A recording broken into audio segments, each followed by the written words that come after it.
In May 2015, there'll be a general election. And one of the key themes and battleground issues between the various parties will be the future of local government and the extent to which both local people, but as well as professionals, practitioners and local councillors have a say in determining the issues in their area. Over the last 20 years, there's been an increasing polarisation between those that are looking to centralise decision making and the ways in which services are managed, and those that are arguing for greater devolution and decentralisation. In a way, we can see this debate as being not just about the so-called postcode lottery, the idea that where you live might depend on what kind of access to resources you get because of local discretion decision making, but much more about how we tailor services to meet the needs of local communities. In the 1980s, local government in the UK, in particular Labour-run urban authorities and some Liberal Democrat authorities in inner city areas, introduced and experimented with different ways of managing and organising services. They went under the theme of going local, and they were the first quite significant attempt to introduce greater discretion in decision making, to try to link the services that were provided in local neighbourhoods with the needs and the priorities set by local residents in collaboration with councillors and professionals.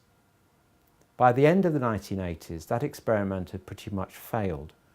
A combination of increasing centralisation from the Thatcher government and cuts to budget meant the opportunities to exercise discretion became less and less. Throughout the 1990s, both the Labour government and before it the Major government introduced different measures aimed at urban regeneration in local areas. Whilst the schemes had different labels, they all had similar approaches to trying to identify local problems with local solutions.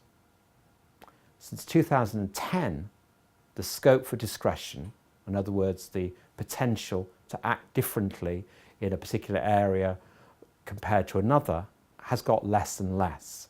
One of the consequences of the public spending cuts since 2010 has been that local authorities are finding themselves increasingly under pressure, not just to balance their books and meet their statutory obligations, but also to try to provide services which are tailored to local areas. On the whole, that attempt to tailor services has largely failed. So a key issue coming up in May 2015 will be the extent to which local services can meet local needs. As part of the I4P talks and as part of the work of I4P, we'll be looking at the different approaches and ways that both practitioners, community activists, local councillors have tried to grapple with this problem. It's not just a marginal issue, it's quite a profound one, because it raises not just the question of how much money is there, but how the money is raised and the extent to which local people, local councillors can prioritise services that meet the needs of their areas. It's part of our work and we'll hope you'll follow it over the course of the next 6 months.